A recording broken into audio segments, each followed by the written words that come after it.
So இங்கே பார்த்தீங்கன்னா second part first யூனிட்ல ரெண்டு ஐடியா இருக்குது. ஒன் இஸ் கால்டிய ப்ரிமிசஸ். ப்ரிமிசஸ்னா என்ன அப்படிங்கிற ஒரு statement. So premises is nothing but the statement.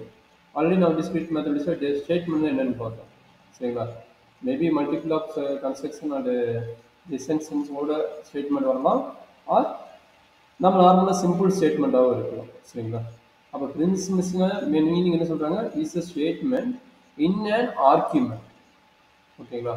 Argument இருக்கும் and is assume to be the true. அப்போ ஒரு ஆர்குமெண்ட் நடக்குதுன்னா அதை நம்ம அசியூம் பண்ணி சொல்றோம்னா கண்டிப்பாக அந்த இடத்துல என்னவா இருக்கணும்? ட்ரூவோ நம்மளுக்கு சாட்டிஸ்ஃபை. சரிங்களா? ஒரு மேபி ஒரு ஆர்குமெண்ட் எது வேணால் எது ரெக்கார்டிங் வச்சுக்கலாம். மேபி ரீசெண்டாக முடிஞ்சது பார்த்தீங்கன்னா 2020 மேபி கிரிக்கெட் பார்த்தீங்கன்னா தெரியும். 2020 வேர்ல்டு கப் முடிஞ்சிருக்கும். அந்த 2020 வேர்ல்டு கப் இந்தியா வின் பண்ணிச்சு. அப்போ அந்த இந்தியா வின் பண்ணிச்சோட விடுறாங்களா, அது எதனால வின் ஆச்சுன்னு ஒரு அனலைஸ் பண்ணும்போது ஆல் அளவுக்கு ஒரு ஒரு பாயிண்ட் சொல்றாங்க. ரோஹித் கேப்டன்ஷிப்னால தான் வின் பண்ணுச்சு அப்படிங்கும்போது அது ஒரு ப்ரீமியஸ். ஸோ அதில் பார்த்தீங்கன்னா சூரியகுமார் கேட்ச் பிடிச்சனால தான் நம்மளுக்கு வேர்ல்டு கப் வின் ஆச்சுங்கிறதுங்கிறது ஒரு ஸ்டேட்மெண்ட். தட் இஸ் கால்டி அது ஒரு ஆல்சோ ப்ரீமியஸ். சார் டீம் ஒர்க்னால தான் வின் ஆச்சும்பாங்க ஒரு சிலர். ஓகேங்களா? அந்த ஆர்குமெண்ட் நடந்துட்டு இருக்கும். சரிங்களா? அந்த ஆர்குமெண்ட் பற்றி தான் இங்கே சொல்கிறாங்க. சரிங்களா? அப்போ ஒரு ஆர்குமெண்ட் பற்றி சொல்லும் போது அந்த ஆர்குமெண்ட் என்னவா இருக்கணும்? ட்ரூவாக இருக்கும். அப்போ Indian team world cup win ஆச்சுன்னா அதில் ரோஹித் சர்மா கேப்டன்ஷிப்ங்கிறது ட்ரூ.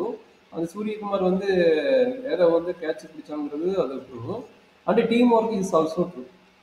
அப்போ ஒரு ப்ரிமிசஸ் டிஃபைன் பண்ணும்போது, அதாவது அசியூம் பண்ணும்போது இந்த ஆர்குமெண்ட்ல எல்லாமே ட்ரூவாக தான் இருக்கணும் தவிர நம்ம வேற எதுவும் பேசக்கூடாது.